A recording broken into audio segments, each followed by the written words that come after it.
Labas, čia Vincentas Palubinskas ir sveiki sugrįžę į tinklalaidę Lietuva Amerika. Šioje serijoje su Žygiu kalbamės apie tai, kur dabar stovime kaip vakarų pasaulis ir kaip iki čia nusiritome. Diskutuojame apie Marine Le Pen bausmę, apie naujus muitus, kurios Amerika įvedė sąjungininkams, apie vis labiau tolstančią JAV ir apie tai, kaip atrodo dabartinis Europos politinis kraštovaizdis, kai vertybės vis dažniau keičiasi į emocingą, bet tuščią retoriką. Antroje dalyje svarbus pokalbis su Randy Scheunemann, JAV užsienio politikos formuotoju, buvusiu senatoriaus Johno McCaino vyresniuoju patarėju nacionalinio saugumo klausimais, bei vienu iš Tarptautinio Respublikonų instituto vadovų ir aktyviu demokratijos rėmėjų Baltijos šalių ir Rytų Europos kontekste. Gerą klausimą.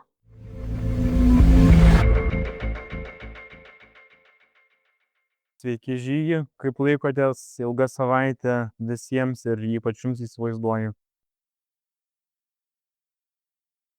Viskas gerai, vėl tik ką grįžau iš Vašingtono, ruošiuosi naujiems žygiams, renginiams, bet Vašingtonas išlieka taikinyje, nes didžiausios problemos atrodo ironiškai kelia didžiausia mūsų laisvės sostinė ir toliau. Tų problemų ypač šią savaitę nestingo. Galime pradėti nuo tarifų naujų, nuo muitų, kuriuos įvedė vakar, jeigu neklystu, amerikiečiai ant visų artimiausių sąjungininkų, kolegų, draugų įvedė tuos muitus, bet ne ant didžiausių priešų. Kaip mums taip reikia suprasti? Na, Kinijai yra įvesti muitai, tačiau iš tikrųjų, kaip pats gerai sakai, visos kitos blogio ašies šalis, Rusija, Baltarusija, Šiaurės Korėja, liko nepastebėtos, bet ne tik, kad nepastebėtos. Ta pačia diena, kai buvo įvesti muitai, Vašingtone Vitkofas priima garbingai sankcionuotą anksčiau Putino patarėją Dmitrijevą, kurio tikslas yra atšildyti ekonominius ir investicinius santykius, bent jau taip kalba apie tai patys rusai, bet mes tą, aišku, matome iš tam tikrų ir kitų signalų. Ir kaip šiandien parašiau savo Facebook'e, manau, tai būtų viena iš didžiausių klaidų, kurią kažkada Amerika porai dienų padarė nutraukusi karinę pagalbą Ukrainai. Tai jeigu Amerika eis tuo pačiu Obamos keliu, kaip po įsiveržimo į Sakartvelą ir vykstant dabar karui Ukrainoje, atšildys santykius su pagrindinė grobike, kruvina žudike Rusija, tai tiesiog paskatins ją žudyti toliau. Ir tai prieštarauja Amerikos interesams, nes už Rusijos stovi ta pati Kinija. Dvi šalis, kurios viską daro, kad Amerikos būtų šiame pasaulyje mažiau. Tai, manau, šią temą nuolat keliu Vašingtone, kelsiu, nes tai yra viena iš kvailysčių, ką nuolat daro Amerikos administracijos, aišku, ne tik anksčiau taip elgėsi ir Europą, bet kai tai daro Amerika, tai gali pradėti daryti ir vėl tą patį Europą. Aš vėl girdžiu net vokiečių krikščionių demokratų sakančių, klausykit, tai gal atnaurinam Nord Streamą, taigi buvo geras biznis. Tai, būtų labai blogai, jeigu Vašingtonas eitų šiuo keliu. Jo, sutinku ir, kaip čia pasakysiu, man čia atrodo labai ciniška ir pasakysiu kodėl. Visų pirma, mes jau kurį laiką matome ne tik Amerikoje, bet kai kur dar laisvajam pasaulyje, kad yra noro iš privataus sektoriaus grįžti prie to vadinamo business as usual. Nes vis dėlto Rusija teoriškai, kaip mini jūsų kolegas, su kuriuo neužilgo kalbėsime, mini vis dėlto visus tuos patrauklius Rusijos faktorius, kad tai yra nemaža rinka, tai yra vadinamoji consumer rinka, tai yra vartotojų rinka, o ne gamintojų, jie mažai eksportuoja, daug importuoja.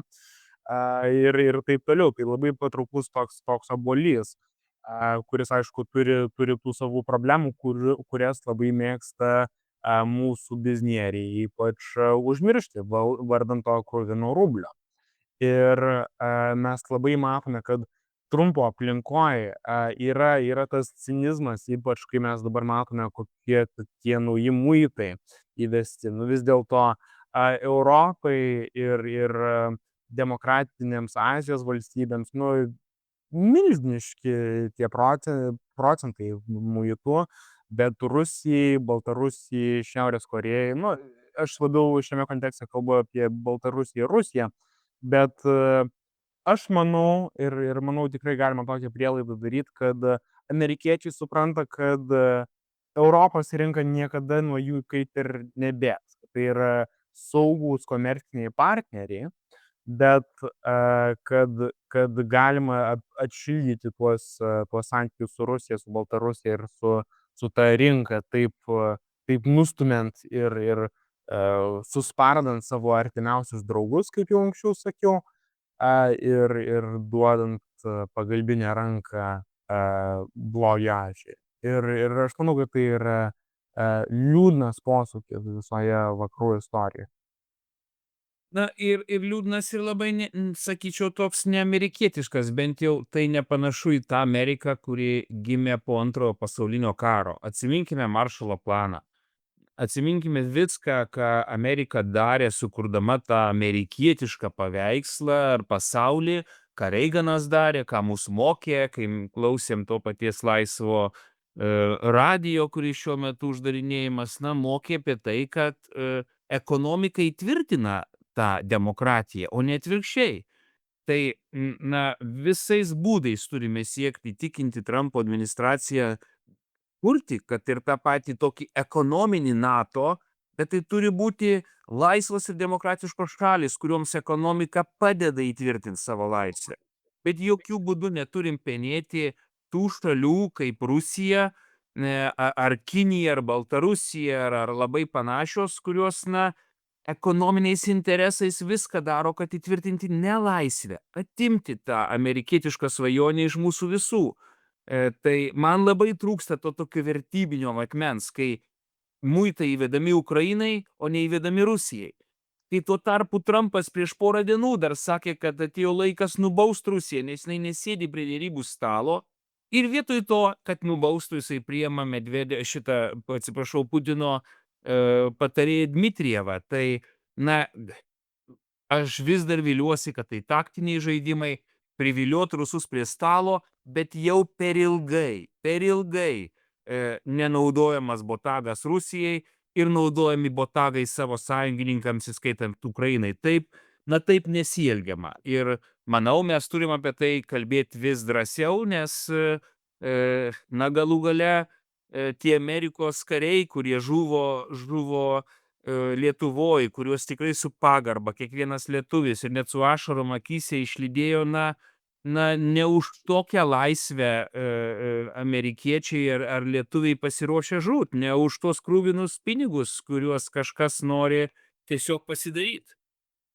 Labai teisingai pasakėte. Ir jau kuris laikas, kai mes vis kalbame su kolegomis iš anapus Atlanto, vis girdžiu tą, bijau pasakyti, bet tokį nesupratimą, ant ko pastatyta ta mūsų modernioji santvarka tarp Amerikos ir Europos. Ir jūs labai teisingai sakot, kad visą tai atsirado po Antrojo pasaulinio karo.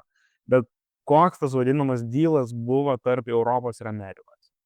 Kad mes jiems nusileisime, kad mes jiems leisime būti pasaulio lyderiams, kad mes imsime, kaip sakant, antrą smuiką, kad jie gali būti pasaulio policininkais, bet jie turi, aišku, užtikrinti mūsų saugumą.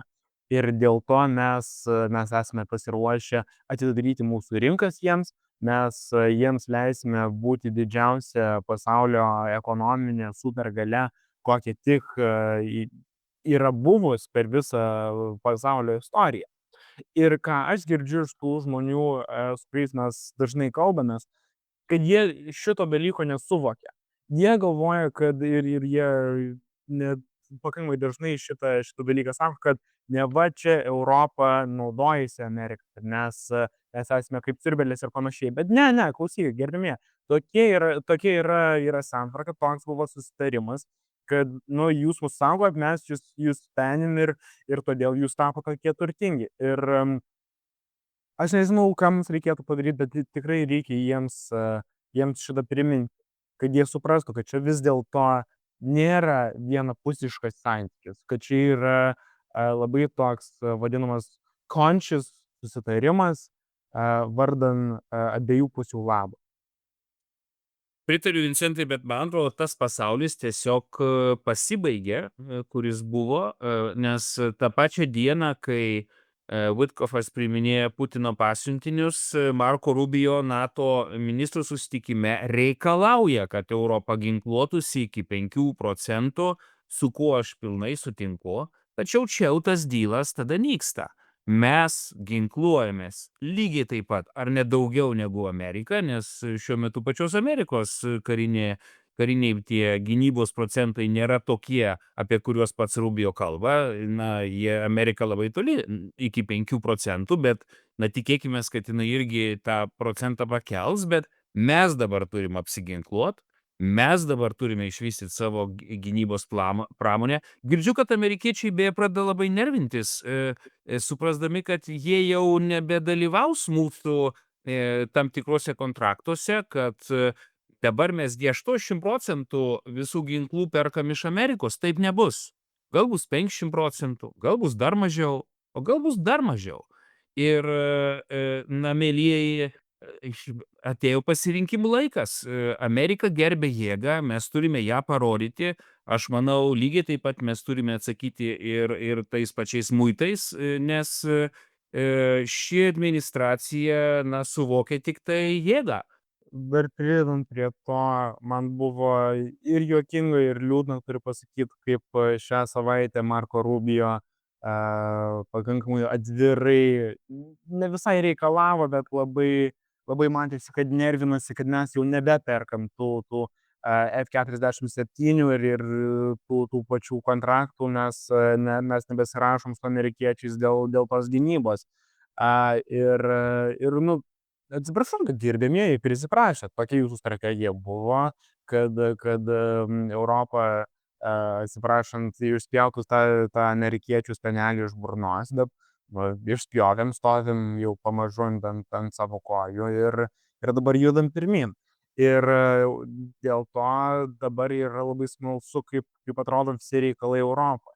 Tai siūlau gal pereiti prie kitos labai svarbios šiandienos temos, Le Pen. Ir didelis susireikšminimas iš šiaip beveik viso pasaulio didžiųjų baisiųjų autokratų arba kaip minimum neliberaliųjų demokratijų, turiu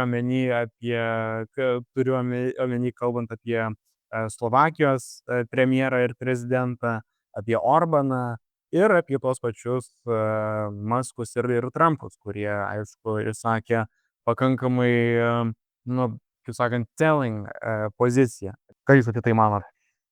Na, aš manau, mums teks kartu su pačiu daug padirbėti ir visiems tiems Europos krikščionim demokratam ar Europos tai liaudies partijai IPP, kuri netrukus susitiks Valencijoje, įrodyti Trumpui, kad, na, ne šitie radikalai, ne ICR-as, ne tie vadinamieji konservatoriai, ne kitokios visokios radikalios grupės, bet būtent mes, Europos krikščionys demokratai, centro dešinė jėga, kuri iš esmės sukūrė Europą kartu su Amerikos prezidentais po karo, yra pagrindiniai partneriai amerikiečiams.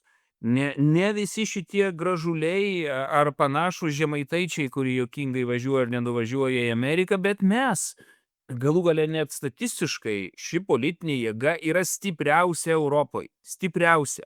Jinai turi didžiausias pozicijas tiek Briusely, tiek visose ES šalyse narėse ir teks su ją skaitytis. Kancleris Merkel, Merkel, jau taip kartais jį pavadinam, Mercas, beje katalikas, kaip ir Adenaueris ar Kolis, kuris kažkada gelbėjo mūsų laisvės, bus partneris, su kuriuo reikės skaitytis. Vokietija bus politinė jėga ir karinė jėga, kuri vis didesnę atsakomybę už mus prisiims. O ne kažkokios Le Pen, kažkokie AfD ir kitokie radikalai, kurie griauna Europą. Ir griauna Europą Rusijos, Kinijos pavedimu ar kitų autokratinių režimų pavedimu. Aš net šią savaitę taip suglumau nuo tokios pačios savo minties. Lietuva ir Europa buvo puolama Rusijos, buvo puolama komunistinės Kinijos, bet šiandien mes turime apsiginti nuo savo sąjungininkų Amerikoje. Tai yra juokinga ir kvaila. Aš labai tikiuosi, kad vis dėlto, nes girdim gandų tam tikrų ir dėl paties Masko pasitraukimo, aš vis dar tikiuosi, kad Amerika atsitrauks nuo šito ekonominio puolimo, ypač savo sąjungininkų, kad tas puolimas bus sukoncentruotas į mūsų bendrus priešus, bet mums dar tikrai reikės labai nemažai padirbėti su amerikiečiais, kad jie, pamatytų tą pasaulį ir mūsų akimis. Galų gale mes esame jų sąjungininkai ir mes tą laisvę NATO pakraščiuose saugom tikrai neblogiau negu kad jie patys. Bet vis dėlto grįžtant prie tos pačios Europos, prie mūsų, ypač europinės šeimos, mes esame didžiausi, istoriškai žiūrint, visada, kas kūrė tą Europą, kas statė viską nuo Antrojo pasaulinio karo, tai buvo tas racionalusis centras. Ar tai būtų centro dešinė, ar centro kairė, čia jau skonio reikalas. Bet kadaise tai buvo labai, labai racionalus pasirinkimas ir racionalus žaidimas. Dabar atrodo, kad, ir ne man vienam taip atrodo, bet atsirado daugiau šito kraštutinumo. Kažkaip, ir mūsų pačioj politinėje šeimoje Europos parlamente, Europos liaudies partijoje yra nemažai balsų, kurie vis bando mus traukti į tą dešinėje pusę. Ir aš kaip dažnai būdamas Briuselyje ir tame pačiam burbule ir dalyvauju įvairiuose mūsų politinės šeimos renginiuose, aš matau vis kai kurios balsus, kurie nori, kad mes dabartėtume prie ICR ir kitų dešiniųjų.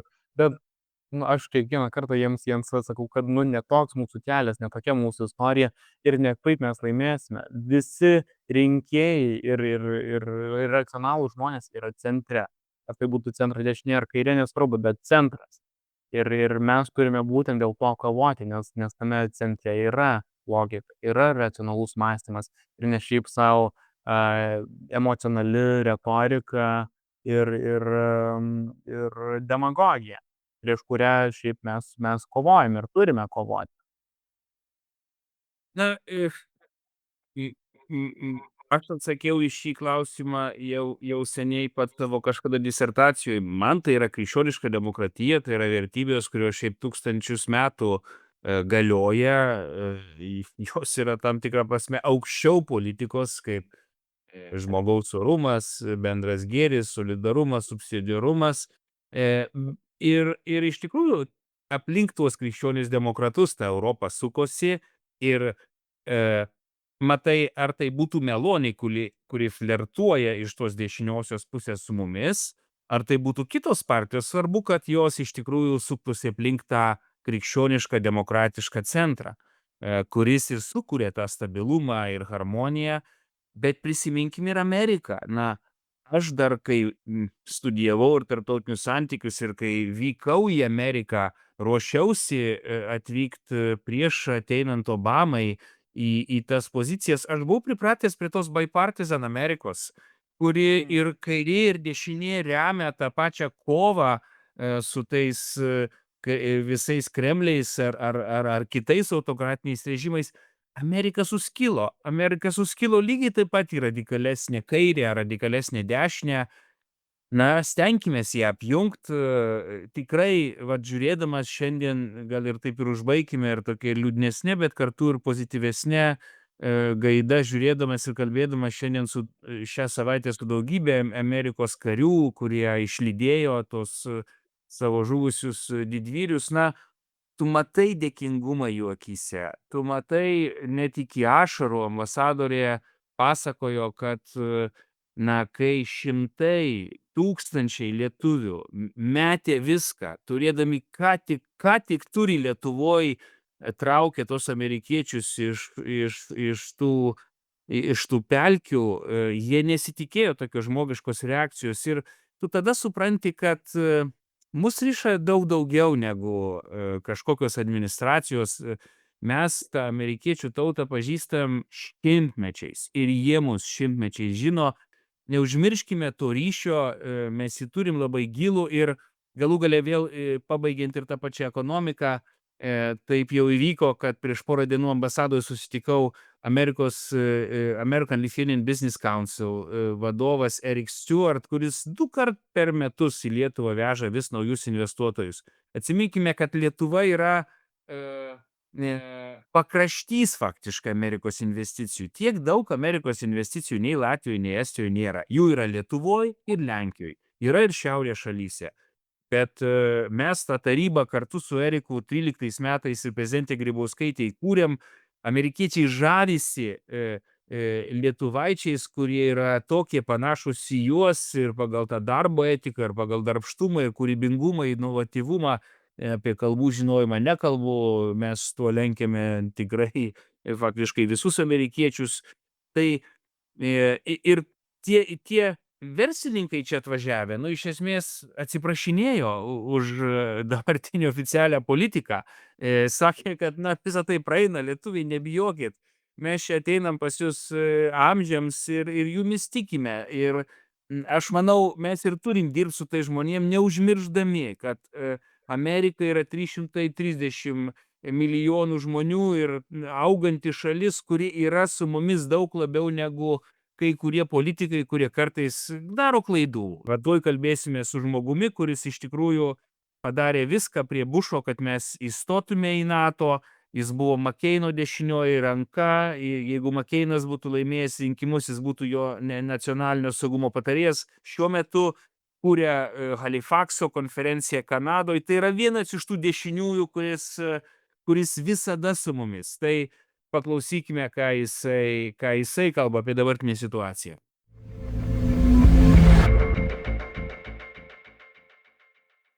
Okay, Randy, I will start then from very beginning. So, if you could, I know you for decades, but young generation of Lithuanians, I doubt.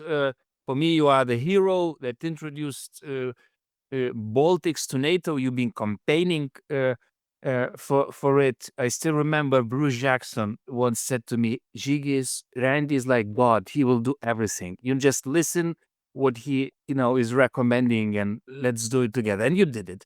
Then you worked for Senator McCain. You are working for IRI right now that is experiencing some problems as we hear. You work in Halifax. But Randy, can you say it in your own words, for Lithuanians? Who are you?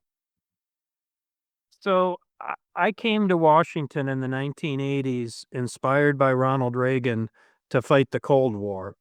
And I was in Berlin in November 1989 and chipped my own pieces off of the wall as it was falling. It made a deep personal impact on me.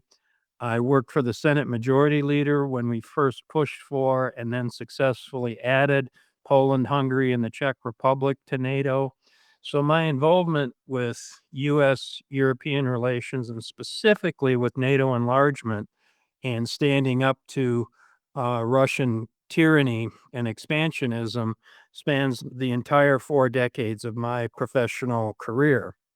And so it's with that, I think you probably want to talk about where things stand today as a lifelong Republican. I have to say it's very disheartening to see what has happened to the Republican Party, led by President Trump.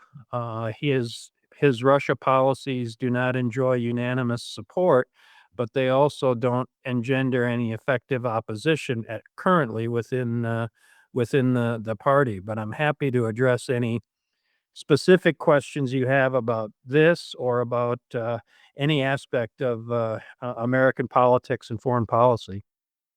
Perfect, Randy. I will shoot my first question, and Vincentas, who is third generation American Lithuanian, will correct me and add anything. I'm now reading Paula's Dombransky book, actually, about her father, captive nations, and in this book she's saying that actually only Reagan was the only president that 100% represented captive nations, ideas. He was really fighting with empire of evil, because all other presidents, starting from Clinton, from Vancouver, meeting with Yeltsin, Bush, Obama was reset after Georgia was invaded. So they were appeasing evil. Explain me why. Is it because Russians are brainwashing Americans so much? I still remember Russian ambassador, who, by the way, landed again in DC. He was having 3,000, spies, including he had an army in DC. Is it because of Russian influence that each American president starts with appeasement and only after a few years of mistakes comes back to Reagan agenda? What's happening with the Republicans, really? Well, before I answer that, I do want to address current events and how inspired I was yesterday when I saw the coffins of 4 American soldiers tragically killed in a NATO exercise in Lithuania.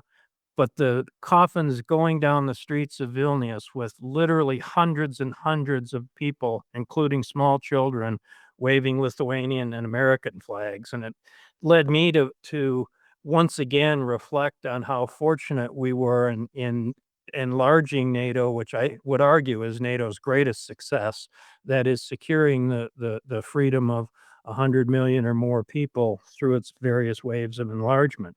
But to you, and so thank you to the people of Vilnius for understanding that sacrifice. Obviously, those Americans were there to help defend Lithuanian freedom, but they were also there to help defend American freedom. And so that outpouring of emotion and support was very gratifying. They were like Lithuanians, and the farewell was absolutely emotional for all of us. We've been standing and some of us crying in the streets. Really, thank you, and of course, huge condolences. But now to your question, I mean, there's a couple parts to your question. One, the Reagan being unique, and I think Reagan was. I mean, if you remember, when he called the then Soviet Union an evil empire, it was opposed by elements within his administration, the careers of the Foreign Service. Henry Kissinger criticized it. And yet he stood firm. And the captive nations resolutions, and I remember when they were voted on in the 1980s, and it was kind of, these old unconstructed cold warriors, we got to go do this. Yes, we voted for it every year, we'll go through the motions. You'd get co-sponsors because maybe they had some Polish Americans or Lithuanian Americans in their district, but very few people took it seriously and actually envisioned that the Soviet Empire would be left on the ash heap of history, to quote Ronald Reagan. But Reagan was unique, and since the end of the Cold War, there's been an effort by most administrations to try to come in and see, can we work something with Russia, whether it was with the alcoholic Boris Yeltsin and Clinton, or successively.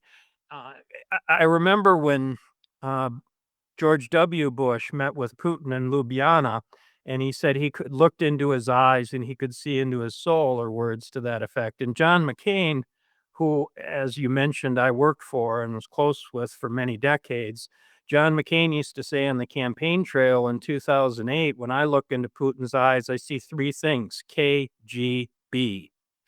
And so, I would argue that McCain it followed in that tradition of Reaganite understanding of the Soviet Union, or frankly Russia, and Russian history and what it means for the Russian future.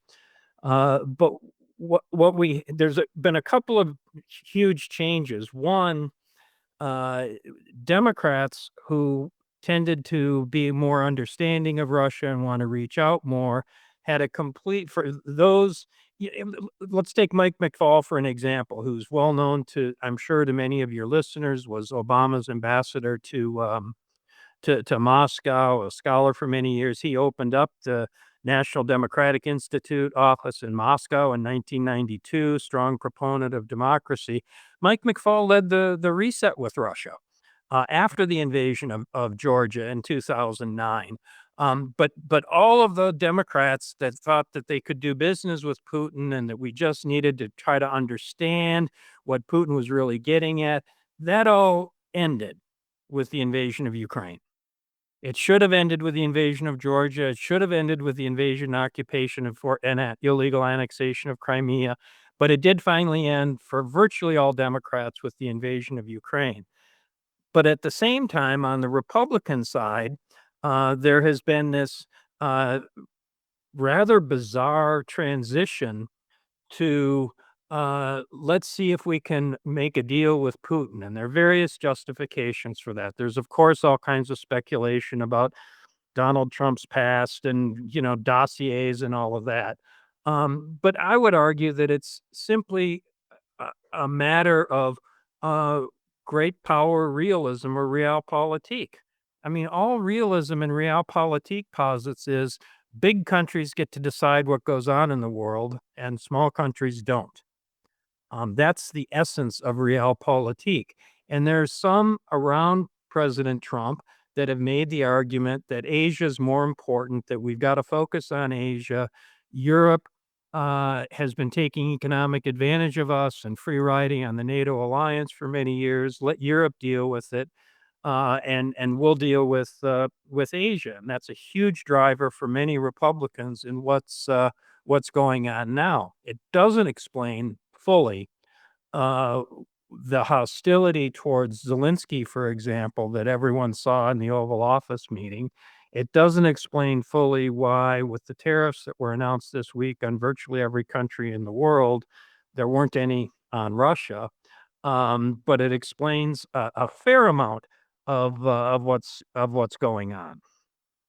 Vincent, please, you are anxious, you will live in that future where big guys are doing decisions for small. So what do you think about that? Well, first of all, Mr. Scheunemann, thank you for taking the time to sit down with us. It's very much appreciated. So first of all, I'd like to talk. I mean, of course, in your response, you mentioned the Republican Party many times, and first I wanted to touch on the fact that we in Lithuania and in general, anybody who understands American history and Cold War history can tell you that the Republican Party, especially with incredible senators like John McCain, God rest him, and others like him, and then Ronald Reagan, et cetera, et cetera. I mean, this was the party, and these were the people that were really fighting for democracy and for democratic and values all around the world, for freedom to, well, as your constitution puts it, the right to pursue happiness.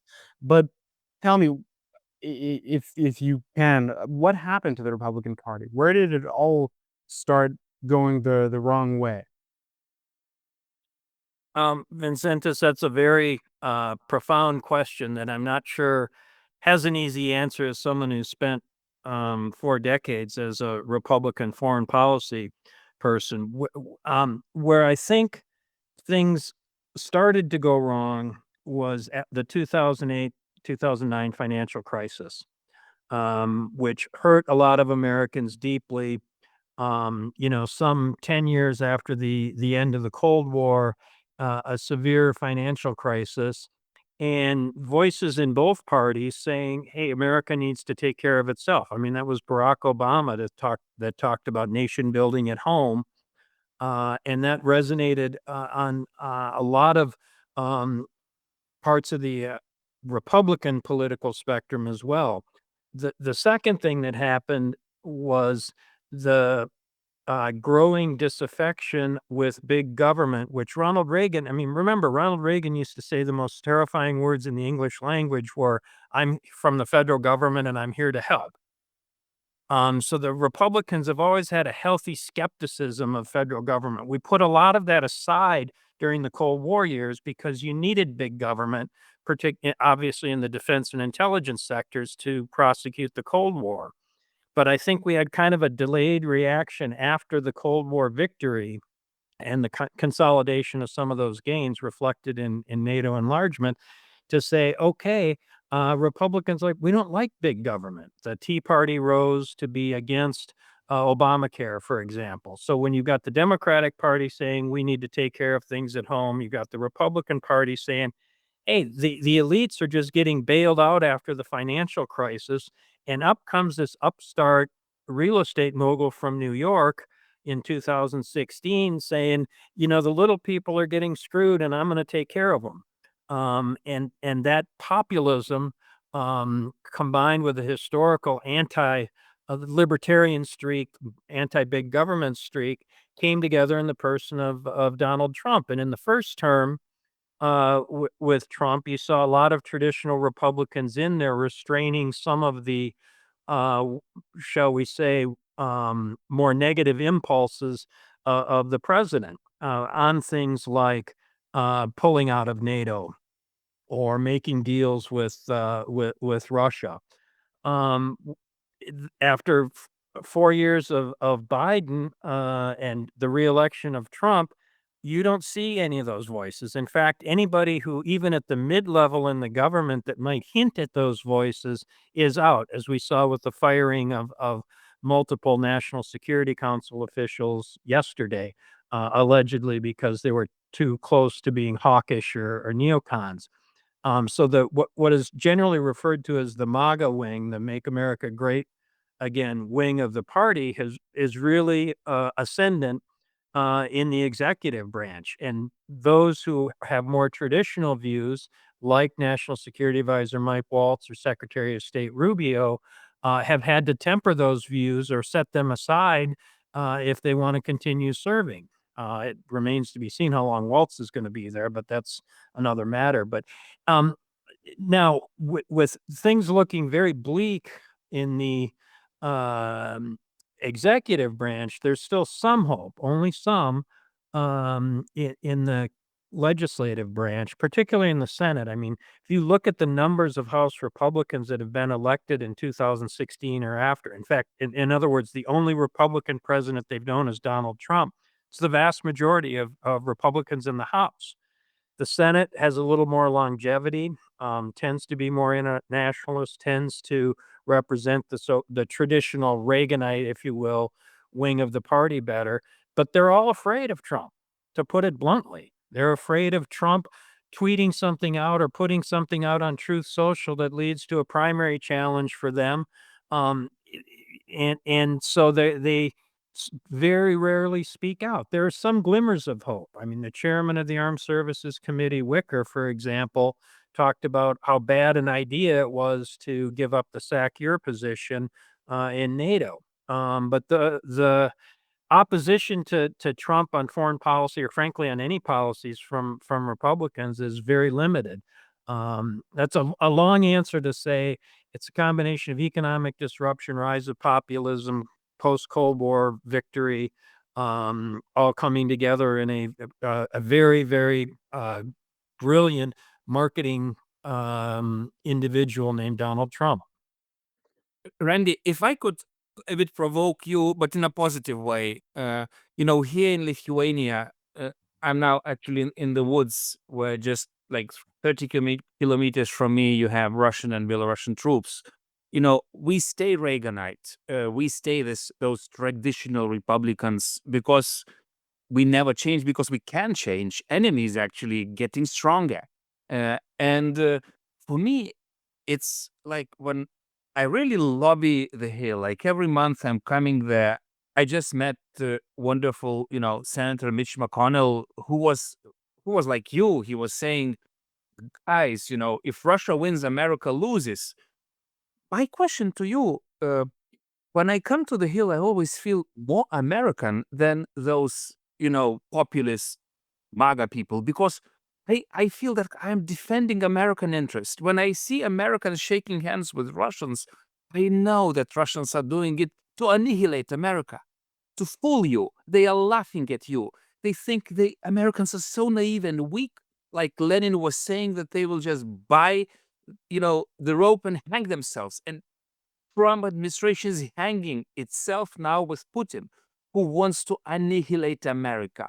So is it really necessary to wait for new Pearl Harbor for America to wake up and understand that this is American interest to think like Reagan was thinking? Because you remember NATO enlargement, actually Bush woke up only after, big terrorism with 9/11. Okay, Roosevelt did the same after real Pearl Harbor. And I think if we now start appeasing Russia, like Obama started appeasing Russia after Georgian invasion, my God, they will just invade us. And that will start the Third World War. Not actually our strength, but weakness, like Reagan was always saying. So how to educate Americans to stay Americans? Sometimes I'm losing the patience on that. And if I may interrupt before you answer, Mr. Scheunemann, I'd just like to add on to what Zhygas said. In Lithuania, we like to speculate a lot, and we try to understand rationally what the Trump administration is doing when it comes to strategy. What is their strategy? And we have this term in Lithuanian, it's a Lithuanianized English term, but the reverse Kissinger strategy, right? That we're trying to pull, the Americans are trying to pull the Russians away from China. And in Lithuania, we find this such an absurd idea because we are the ones and you certainly, yourself, Mr. Scheunemann, certainly know the history of Russia and know that it's impossible to make deals and agreements and strategies like this with them. And as you said in your answer to the first question by Zhygas, that the Trump administration, certain elements of it, are trying to play this realpolitik game, but we, the Lithuanians, we, the Europeans, know that game doesn't work. Realpolitik doesn't work with Russia, ever. Well, look, on the reverse Kissinger, and then I'll get to Zhygas's question about what it will take to wake up America. The reverse Kissinger idea is really kind of geopolitics for dummies. And it's really geopolitics for illiterates. Because anybody who understands what happened in the original Kissinger, Russia, the Soviet Union and China were then in a shooting war in the Sari River. They were very much opposed to each other, and Kissinger was pushing on an open door rather than being this grand geopolitical strategist. And in fact, there are numerous accounts where Nixon even counseled Kissinger to slow down. We can't want this more than they do. The idea that somehow you're going to split Putin from Xi when Xi has been his critical backer in the No Limits Partnership, his critical supporter in Ukraine, his critical supporter in the UN, his critical supporter in facilitating energy purchases, sustaining the regime, etc., is the height of folly. And I don't think, frankly, that is what President Trump is trying to do. I think to the extent there's a strategy with President Trump, as opposed to some people around him, it's possible that Vice President J.D. Vance and some of his advisors, have grand and glorious reverse Kissinger ideas. They might be foolish enough to believe such things. For President Trump, it's very simple. He believes that the period that led to the unparalleled growth of peace and prosperity that made America the most economically powerful and militarily powerful country on earth was a period when the rest of the world was taking advantage of us. And the rest of the world was screwing us. And the European Union was founded to take economic advantage of us. If you look at him in the 1980s, he took out full-page ads against the Reagan administration talking about the rise of Japan. Japan's been taking advantage of us. So what many of us see as a key source of American strength, that is our alliances around the world, he sees as a key weakness. that we're defending people that aren't paying for it, and they've got higher tariffs on us, and we're gonna take care of that. That's it.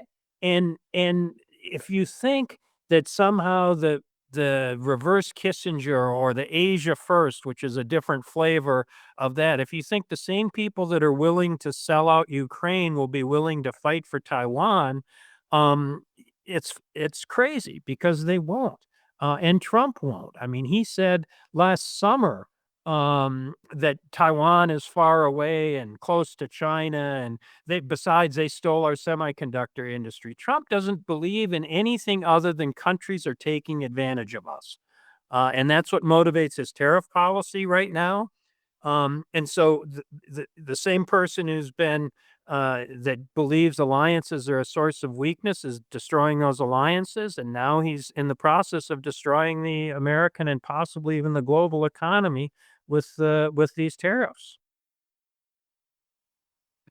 Randy, just maybe then one of those last questions, but if America wants to be a global player, you have to have alliances. Because I remember one big German told me, Žygis, I think at the end of Trump administration, instead of being great America, they will just become very small America. Because we Europeans would love to survive. We would hate to go into another big war with Russia, and we will build our muscles. We will become another America in Europe, but then we will not buy American guns. Tenders will be just for us. And Chinese will just build this global leadership. And actually, Trump, with those policies, would actually open all the ways for Chinese to lead the world, because now they're saying, oh, guys, you are losing markets in America. Come to us. We will, of course, give it to you. Of course, we know that they will not do it, but they will just build those Silk Roads that will just tie all the globe into Chinese communist hands, like reverse Reagan dream that we are looking right now. So why it is so difficult to explain it to Americans? Well, I think part of the answer to your question, and this gets to your earlier question about what will it take to get Americans to wake up, is when you say if Americans want to be global leaders, President Trump does not want to be a global leader. He thinks that era of global leadership has led to all the problems we have in America. And we certainly do have problems. It's increasingly difficult for the middle class to achieve the American dream. Home ownership is beyond reach. Personal debt levels are very high. We have a lot of problems, and Trump sees those problems as stemming from the global leadership role. Obviously, many people, including myself and many Republicans, disagree. What will it take to get us to awaken? I do not believe the current course is sustainable of tariffs and destruction. I do not believe the current course of appeasing revanchist authoritarian regimes, whether it's Russia, China, or Iran, is sustainable. Will it be some kind of strike on Iran that wakes things up? Will it be a further collapse into real recession of the American economy? Will it be, heaven forbid, some other kind of attack like a Pearl Harbor or 9/11?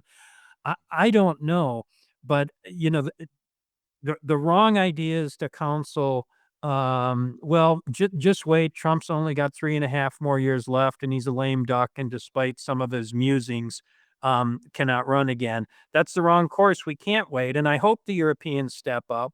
I hope your German friend Žygis is right. I'm not encouraged. I think that if the Europeans were to step up, they probably should have stepped up after the fall of the Berlin Wall. But what happened a few years after the fall of the Berlin Wall? The complete destruction of the former Yugoslavia and genocide in Bosnia, and UNPROFOR and the Europeans were completely unable to take care of it, and it took the Americans to come in and stop the slaughter led by Milosevic. This time around, under this administration, I'm not sure the Americans are going to come into a situation like that. Will they be there to defend NATO? It would be right to be concerned about it, but it would also be wrong to think that Article 5 doesn't matter anymore. Lithuania and your Baltic allies in Poland, you're doing the right thing in spending on defense. You know, the French see market opportunities, but their politics are broken. The Brits are out of the EU and they've got a left-wing government, but they're doing some things. German politics are broken, but they've got a new chancellor that promises to make the Zeitenwende actually a real Zeitenwende. We'll see. You know, all is not lost. It is not, you know, 1940 Battle of Britain with Churchill.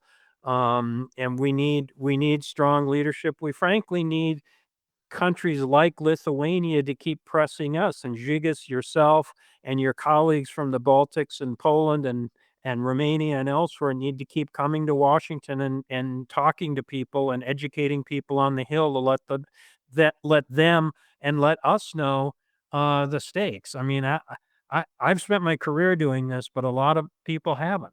A lot of people are fresher to this, and all they've heard is Trump talking about how the world's taking advantage of us, and it's time to end it. So please keep coming to Washington, keep pressing us. Vincentas, it's great to see the younger generation represented here. I was a lot younger when I first met Žygis, and pretty soon we'll be passing the torch to you. So it's great to see you. Okay, Randy, thank you. We will keep coming to DC, but together with Vincentas, our next trip is to big European Christian Democratic family, EPP, because as you said, we have to get, first of all, our house in order. We have to be strong as Americans are, as Israelis are, and that will make it better in different aspects. Vincentas, your last words? My last words are thank you very much, Mr. Scheunemann, for your time, for your insightful words, and your work is really appreciated. And if we had more time, I'd love to continue speaking, but of course, with all great things, this must come to an end. And Randy, just from my side, again, thank you for what you did. I was more or less as young as Vincentas today when I started this EU and NATO integration process, but thanks God we did it. You know, we are happy, we are strong, we are inspiring other nations, and that's because of your hard work to convince Americans to enlarge NATO to the Baltic. So thank you from the bottom of my heart. Thank you. Thank you. Thank you. Take care. Okay, thank you, Randy. See you. Goodbye.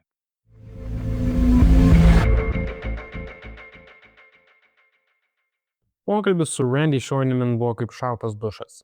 Ne apie tai, kas patogu, o apie tai, ką būtina suprasti. Jis priminė, kad Respublikonų partija, kadaise buvusi moralinė viltis pasaulyje, ypač Reigano laikais, šiandien dažnai valdoma baimės ir pykčio, reakcijos į krizę, kuri prasidėjo dar 2008 metais. Neatsakyti klausimai apie ekonominį neteisingumą virto politiniais demonais, kurie veda nuo vertybių link triukšmo. Ir mes, europiečiai, turim tai matyti aiškiai. Nes jei norim, kad Amerika mus gerbtų, turim patys parodyti stuburą. Ne tik klausti, ką jie darys, bet aiškiai atsakyti, ką mes darysime. Būtina prisiminti taip pat, kad Europa, kuri atstatyta po karo, stovėjo ant krikščioniškos demokratijos vertybių – atsakomybės, bendruomeniškumo ir solidarumo. Jei šias vertybės mes prarasim, niekas mūsų negerbs. Nei Putinas, nei Pekinas, nei ir pati Amerika. Šiandien Europa turi kalbėti ne švelniai, o aiškiai ir tvirtai. Būtent dabar, kai Amerika plaškosi, mes turime parodyti, kad galime laikyti savo liniją, nes niekas kitas jos už mus nebelaikys. Ačiū, kaip klausėtės. Jei šis pokalbis sukėlė klausimų, vadinasi, jis buvo reikalingas. Pasidalinkit ir iki kito karto.